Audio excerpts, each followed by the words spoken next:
Bueno, pues buenas noches a todos nuevamente. Un placer tenerlos aquí en Cicata Altamira. Qué bueno que hayan venido a ver con nosotros las estrellas. Este evento de la Noche de las Estrellas se viene haciendo desde hace muchos años aquí en México. Originariamente lo organiza la UNAM, junto con otras instituciones. El Politécnico también tiene parte de la organización. No sé si ustedes saben, el Politécnico tiene un planetario en la Ciudad de México. Cuando tengan ustedes la oportunidad de ir a la Ciudad de México, búsquenlo, es muy bonito, tienen muy bonitas presentaciones. Está ahí en Zacatenco. Y entonces, bueno, este evento de la Noche de las Estrellas se hace en muchas sedes del país. No puse aquí el mapa, pero hay un montón de sedes. Hoy, mañana de hecho es la Noche de las Estrellas, este sábado, pero como el sábado es difícil tenerlos aquí, entonces se hace en todo el país, se hacen cientos de telescopios, están viendo cosas estos días, ¿no? Tenemos además un cielo espectacular, como ya pudieron ver, tenemos 3 planetas que se ven perfectamente bien y la luna, ¿no? Entonces, bueno, esto lo íbamos a hacer al revés, primero íbamos a hacer la conferencia y luego los telescopios, pero qué bueno que lo hicimos así porque ya todos tuvieron chance de ver todo, ¿no? De ver todos los cuerpos celestes que teníamos. Esta conferencia tiene 2 partes. En la primera parte les voy a hablar un poco de la arqueoastronomía mesoamericana. Ustedes probablemente conocen el calendario azteca, ¿no? También han oído del calendario maya, que es uno de los calendarios más precisos que se han inventado, que ha inventado la humanidad, ¿no? Entonces, la arqueoastronomía es una disciplina que tiene que ver con el estudio de los edificios y de los digamos, de los documentos antiguos que existen, para encontrar la relación que los antiguos tuvieron con el cosmos, ¿no? Y cómo construyeron, pensando en orientar sus edificios con respecto al cosmos, ¿no? a las diferentes estrellas. Aquí les pongo esta imagen del calendario azteca y les pongo estos 2 dioses, ¿sí? Que son el dios del lucero del alba y el dios del lucero de la tarde, ¿sí? Ustedes han visto probablemente en las mañanas muy temprano que hay una estrella muy brillante que al poco de amanecer se oculta, que normalmente se ve aquí del lado oriente, y muchas veces la ven en la tarde, en otra época del año, ven aquí del lado poniente, ven otra estrella que es la primera que se ve cuando está anocheciendo. Esa estrella es Venus. Venus aparece como estrella de la mañana y como estrella de la tarde, de acuerdo a su ciclo. Y entonces los antiguos mesoamericanos tenían en gran importancia el estudio de Venus y el ciclo de Venus. Entonces estos 2 son los dioses aztecas del lucero del alba y del lucero de la tarde. De hecho es el mismo dios, son 2 personificaciones del dios Quetzalcóatl, la serpiente emplumada, que los antiguos lo veneraban como un gemelo. Entonces este es el gemelo de Quetzalcóatl, el dios Xolotl, y este es el lucero del alba, que es Quetzalcóatl. La región en la que nos encontramos, de la cual hablamos, es Mesoamérica. Mesoamérica abarca de lo que la mitad de Centroamérica, más o menos, desde El Salvador, Nicaragua, por ahí, hasta aquí. Justamente Tampico es la frontera de Mesoamérica, una de las fronteras de Mesoamérica. Aquí estamos nosotros. Y también, obviamente, hacia el centro del país, más o menos Zacatecas, y de este lado probablemente Jalisco todavía se considera partes de Mesoamérica, ¿no? Entonces esta es la parte llamada Mesoamérica, donde florecieron importantes civilizaciones, como los olmecas, que conocemos que era la cultura madre, fueron una de las primeras civilizaciones urbanas que conocemos. Los mayas en diferentes épocas, en el periodo preclásico, clásico y posclásico. Los zapotecas en Oaxaca, los mexicas o aztecas en el centro del país, los teotihuacanos, los totonacas aquí en el sur de Veracruz. Y aquí en nuestra zona, en lo que llamamos la Huasteca, ustedes saben que abarca el norte de Veracruz, el sur de Tamaulipas, el norte de Hidalgo, el oriente de San Luis Potosí y parte también del estado de Querétaro. Son 5 estados que abarca la región huasteca. Y en la región huasteca, bueno, hay algunos emplazamientos conocidos como Tuxpan, Tempoal, Tamojí, que está muy cerca de nosotros, camino casi al lado de Tamuín. Ahorita les voy a hablar un poco de Tamojí. Y bueno, esta es la región en la cual florecieron todas estas culturas antiguas, ¿no? Entonces, bueno, el cielo El cielo que tenemos ahora, pues es un cielo en el que ya no vemos tantas estrellas porque tenemos, por ejemplo, las lucitas allá de los vecinos se ven más que todas las estrellas, ¿no? Entonces hemos contaminado, con la luz de la civilización hemos contaminado el cielo, ya no vemos tantas estrellas como se veían antes, ¿no? Tenemos que irnos fuera de las ciudades, ¿no? Pero entonces, imagínense, un cielo como estos despierta inmediatamente la curiosidad, ha despertado la curiosidad de todos los pueblos, de todas las personas. Y bueno, los antiguos mesoamericanos observaron al cielo desde tiempos muy remotos y observaron el movimiento, cómo los astros se iban moviendo con respecto al paisaje, con respecto a los lugares donde ellos vivían. Observaban que por los movimientos del Sol, de la Luna, de Venus en particular, como veremos más adelante, y observaron, por ejemplo, las fases de la Luna, ¿no? Ahorita, por ejemplo, la Luna que tenemos aquí es una Luna creciente, ¿sí? En unos días más estará llena, ¿sí? Ahorita estamos, por ejemplo, por aquí. Todavía falta unos días para que esté llena y después estará en decreciente. Y entonces ustedes saben que el primer mes, se determinó a partir del ciclo de la Luna, ¿sí? Son aproximadamente 28 días. Esa fue una medida del tiempo, observar el ciclo de la Luna alrededor de la Tierra, ¿no? Cuando hablamos de arqueoastronomía, hablamos de lo de arriba y de lo de abajo. De lo de arriba el cielo, y lo de abajo las personas que estamos aquí, las construcciones que hacemos las personas, y cómo relacionamos estas construcciones con lo que vemos en el cielo, ¿sí? Los antiguos orientaron sus edificios en función a los movimientos de los astros. Aquí tenemos tres lugares ubicados aquí en México. Tenemos Palenque, que está ubicado en el norte de Chiapas. Tenemos Teotihuacán, que está ubicada en el estado de México. Y tenemos a Etzna, que está ubicada en el estado de Campeche. Estos tres lugares florecieron en diferentes épocas, florecieron con cientos de años de antigüedad, o sea, con cientos de años de diferencia entre sí. Y los tres no coexistieron en el mismo tiempo, y sin embargo estos tres edificios que vemos aquí están orientados en la misma posición con respecto al Sol. Y los tres tienen una orientación en la cual el Sol sale en determinados días en una parte del edificio. ¡Ay! Perdón. Sí, entonces, ¿cómo se logra esto? ¿Cómo logramos que un edificio esté orientarlo con precisión con respecto a algo? Pues observando. Los antiguos, el asombro que nos causa el cielo, que nos causa la naturaleza, nos hace observarla, ¿no? Y observarla durante un tiempo lo suficientemente largo podemos encontrar la regularidad de los fenómenos que van sucediendo a lo largo del año, ¿no? Así como en un mes podemos observar que la luna sale, o sea, la luna desaparece y se convierte en luna llena en un mes después, así podemos observar los movimientos de los diferentes planetas. ¿Sí? Podemos observar, cada planeta tiene un ciclo, ¿sí? Cada planeta sale en una posición determinada después de un ciclo. Por ejemplo, si dijéramos que aquí en la P, digamos, el planeta Marte sale aquí, por decir un número, el 1 de enero, ¿sí? Ocurre un ciclo en el que Marte se va desplazando, y cuando llega aquí a la P nuevamente, ese es el final del ciclo. Eso lo llamamos ciclo sinódico, y cada cuerpo celeste tiene su propio ciclo sinódico, que pueden ser de muchos días, de muchos años también, incluso, ¿no? Dependiendo del planeta, dependiendo de su movimiento relativo con respecto a nosotros, ¿sí? Pues acuérdense que todo se mueve, la Tierra se mueve, el Sol se mueve, ¿no? Entonces la observación de sus ciclos, de los ciclos sinódicos de los diferentes planetas, son los que ayudaron a la construcción del calendario maya.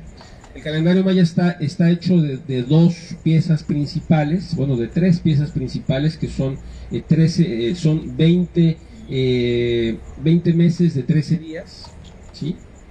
Que forman 260 días, que es el calendario, el Solquín, que es el calendario sagrado maya, a partir del cual se calculaban las diferentes festividades, los diferentes acontecimientos de importancia, como por ejemplo las siembras, las cosechas, etcétera. Y este calendario, el Solquín, ¿sí? Puesto en forma así como de un engrane, ¿sí? Se juntaba o se junta con el otro calendario que es el calendario Hub, que es el que cuenta los 364 días que dura el recorrido de la Tierra alrededor del Sol, ¿sí? Y conjuntando estos dos calendarios es como los mayas podían hacer la cuenta de los días y predecir acontecimientos como los eclipses y predecir los tiempos de lluvias, etcétera, ¿sí? Y todo esto parte precisamente de la observación de los diferentes ciclos de los planetas.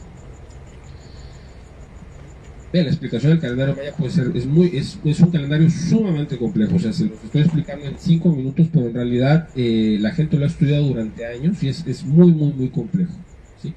Entonces, bueno, ¿qué ciclos podemos observar en Mesoamérica?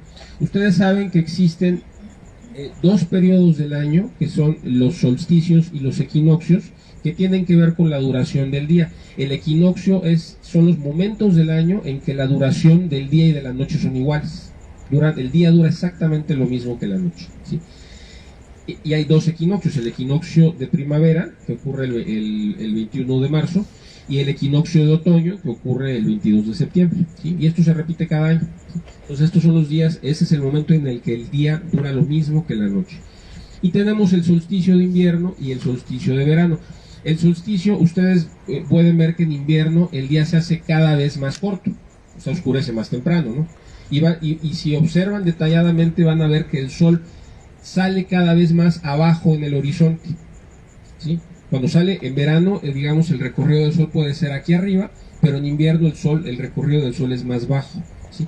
Esto no se nota tanto donde vivimos, pero por ejemplo, si nos vamos al norte del continente, en invierno hay momentos, el día no dura casi nada, es casi todo el día está oscuro, ¿no? Y por ejemplo, yéndonos al extremo del polo, el sol no sale en muchos días en el invierno. Y al revés, en el verano el sol sale toda la noche, ¿sí? A mí me tocó en alguna oportunidad ver esos dos fenómenos, digamos que el sol saliera a las 4 de la mañana y se ocultara a la 1 de la mañana, y también que el sol a las 4 de la tarde ya era oscuro, ya era de noche, ¿sí? En dos oportunidades me tocó verlo en Suecia. Entonces, bueno, entonces cuando el sol llega a su punto más bajo en el año, eso se llama solsticio y eso ocurre el 21 de diciembre, ¿sí? Es el momento en el que el sol llega más bajo, la noche es la más larga de todas, y a partir del solsticio de invierno el día se empieza a hacer cada vez más largo hasta que llegamos al equinoccio, y luego nos volvemos a mover hasta el solsticio de verano, en el que el día es el más largo, es el día más largo de todos, ¿no? El 21 de junio, el día de San Juan. Entonces, estos acontecimientos, ¿sí?, trazan esta línea de tiempo en los cuales se puede dividir en fracciones, por ejemplo, en fracciones de 52 días después del solsticio, en 65 días después del solsticio o en 73 días después del solsticio. ¿Por qué esos números? Esos números suenan así como medio aleatorios, ¿no? O sea, ¿por qué? ¿No? Porque resulta que nosotros podemos dividir el ciclo, podemos dividir el año en múltiplos de 73, ¿sí? Y también podemos, también el ciclo de Venus, que veremos más adelante, que era muy importante para los antiguos mesoamericanos, se puede calcular también, o sea, tiene que ver también con este ciclo de 73 y 65 y 52 días, ¿no? Entonces, fíjense, aquí están unas fechas, ¿no? Después del solsticio, ¿sí? O sea, antes del solsticio, perdón, el 29 de febrero, el 16 de octubre, perdón, el 21 de octubre, el 16 de octubre, el 9 de octubre, ¿sí? 4 de marzo, 25 de febrero, 12 de febrero. Estas fechas son en las que el sol fue alineado, o sea, los edificios que construyeron los mesoamericanos que vimos en la diapositiva anterior, en esos edificios el sol sale en una parte del edificio en estos días, ¿sí? Es posible verlo en esos días, ¿sí? Entonces está alineado con respecto a estos ciclos que ya vimos que están alineados con respecto al calendario. Entonces, bueno, estos son algunos de los fenómenos arqueoastronómicos que se observan en las zonas aquí en nuestro país. Este es Chichén Itzá. No sé si alguno de ustedes ha estado en Chichén Itzá en estas fechas. Es increíble el fenómeno. Se llama el fenómeno de luz y sombra. Los antiguos lo llaman el descenso de Kukulcán, la serpiente emplumada. Aquí abajo están unas cabezas de Kukulcán esculpidas. Y entonces, conforme transcurre el día, estos triángulos de luz se van formando. Y va formando, se observa que es una serpiente que se empieza a formar y que va bajando de lo alto del castillo, hasta la cabeza de la serpiente. Por eso se le llama el descenso de Kukulcán. Entonces este fenómeno es muy impresionante. Entonces imagínense la alineación que tiene que tener el edificio para que justamente en los dos equinoccios, tanto el equinoccio de primavera como el equinoccio de otoño, se vea este fenómeno. Este es también el equinoccio, también en el equinoccio de otoño y en el equinoccio de primavera se ve este fenómeno que es el templo de las muñecas en la ciudad maya de Tzivichaltún, en Yucatán, ¿sí? En los días del equinoccio el sol pasa justamente en medio del templo de las muñecas, ¿sí? Y se cree que antiguamente un sacerdote recibía el sol del amanecer, lo recibía sentado aquí en medio del templo. Les había yo comentado aquí en la Huasteca. Aquí en la Huasteca, muy cerca de Tamuín, junto al río Tampaón, está la ciudad de Tamojí, o Tamoy, no sé cómo se pronuncia. Si ustedes Tamoy está sobre una elevación. Entonces, desde esa elevación, si ustedes miran hacia el poniente, van a observar este corte que hay en la sierra. A este corte le llaman Puente de Dios. Y los días del equinoccio, esta es una foto del equinoccio de invierno, miren cómo el sol pasa justamente aquí en la esquina de la cornisa esta. ¿Sí? Y esto ocurre, este fue del 20 de diciembre de 2007, y esto ocurre todos los años. Esto lo pueden ir a ver, está muy cerca de aquí de nosotros. Yo no lo he visto en el día del equinoccio, a ver si este año se puede. Pero entonces ahí en Tamoy está esta estructura. En el Museo de Antropología de aquí de la ciudad de Tampico, que si no han ido a visitarlo se los recomiendo, los domingos me parece que sigue siendo gratis, está una reproducción de esta estructura en donde se han encontrado los únicos frescos aquí en la zona de la Huasteca. Entonces este también es un ejemplo interesante de cómo, fíjense, esto ocurre naturalmente, ¿no? Entonces la ciudad se construyó para poder ver este fenómeno 2 veces al año. O sea, la ciudad se construyó en función de este fenómeno. Aquí tenemos también la ciudad de Tajín, que también está muy cerca de nosotros. Esa no pertenece a la cultura huasteca, pertenece a la cultura totonaca. Allí en el Tajín, la pirámide de los nichos, que probablemente la hayan visto en reproducción, esa que tiene muchos agujeritos en toda la fachada. Esa pirámide está alineada con este cerro. ¿Sí?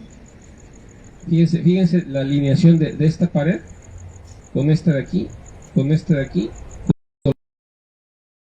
Y si se observa el cerro, al amanecer de estos días, ¿sí?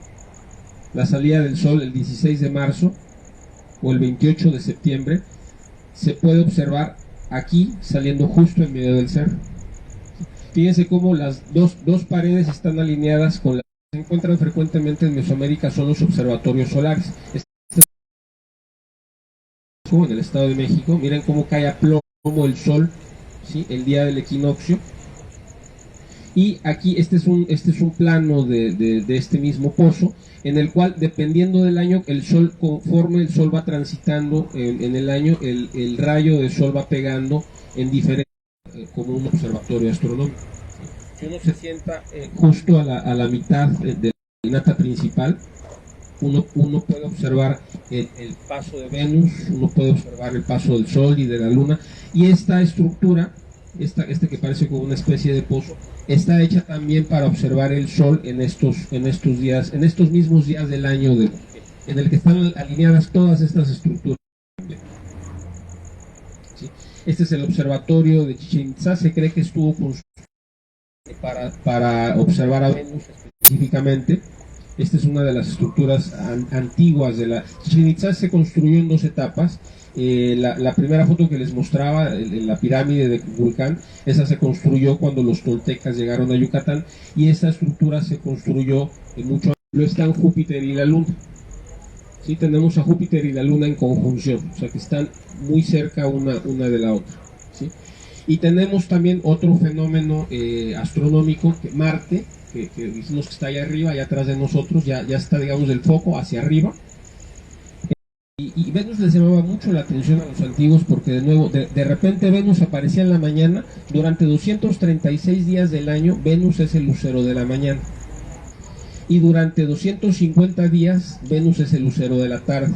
Hay 8 días en donde Venus no se puede observar, porque está en lo que se llama la conjunción inferior, está en una posición con respecto al Sol. Nosotros estamos aquí donde está el ojito, ¿no? Si nosotros observamos hacia adelante, digamos, al otro lado del Sol, es lo que se llama la conjunción superior, en donde Venus está siendo iluminado, o cualquier planeta está siendo iluminado con respecto al Sol, y es cuando mejor se ve el planeta, y cuando está en esta posición con respecto a nosotros y con respecto al Sol. Marte está ahorita mismo en esa posición, está en conjunción con el Sol, está en oposición al Sol, o sea, el Sol está de este lado, y entonces podemos ver el Marte perfectamente bien, porque la luz del Sol se está reflejando perfectamente bien en Marte, ¿no?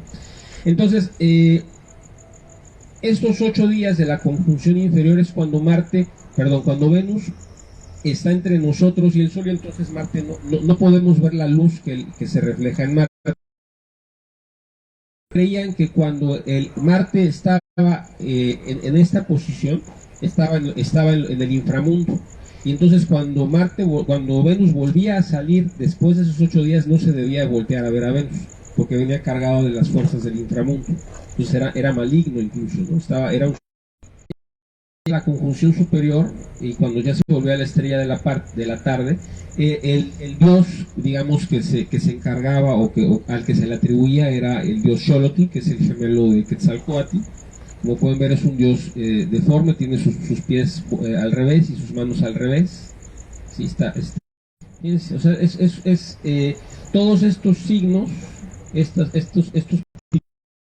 son los que indican en qué momento está Venus en el año y en lo sucesivo, porque al calcular el ciclo, al comprender y calcular el ciclo sinódico de Venus, los antiguos fueron capaces de saber en cada momento en dónde estaba Venus, y relacionar esto que les decía de los números, ¿no? Por ejemplo, 20 es la duración del Solquín, del calendario ritual, ¿sí? Y se puede 310 ciclos de Venus equivalen a 73 veces el Solquín, ¿sí? Ahí aparece el número 73 del que hablábamos, ¿no? Y bueno, etcétera. No vamos a hacerlo